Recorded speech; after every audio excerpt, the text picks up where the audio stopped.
Mi smo obitelj Trojković i živimo na prelijepom otoku Lastovu i evo ovo je naš maslinik i mi se jako ponosimo s njim zato što imamo tu preko 600 stabala maslina i uživamo u ovom životu u skladu sa prirodom.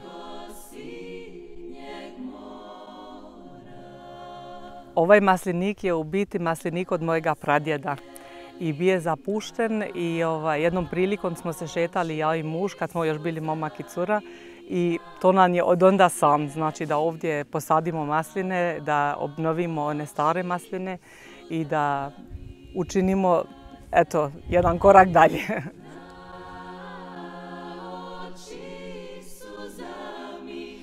Piculja je specifična zato što je genetski izvorna vrsta masline i to nemaš nego na 5-6 mjesta na ovom svijetu, znači to je ona prah maslina i naravno da je to onda i kvalitetna maslina.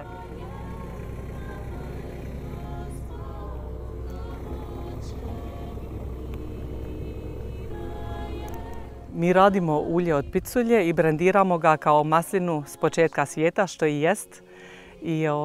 I dobili smo ovaj projekt i u biti smo pokrenuli sa tim imidžom maslina s početka svijeta, sa projektom pokrenuli nešto svoje.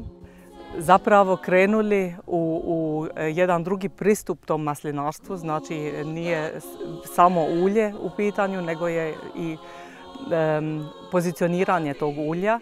Nama je važno bilo da na otoku Lastovo nešto stvorimo, zato što imamo 4 djece i želimo da oni upravo vide da se na otoku može živjeti i da se kvalitetno može živjeti i da se može u skladu sa prirodom živjeti. To nam je bilo vrlo važno i mislim da smo kroz cijeli taj način rada da smo na dobrom putu da to tako i bude i da naša djeca zavole i otok i način života ovdje.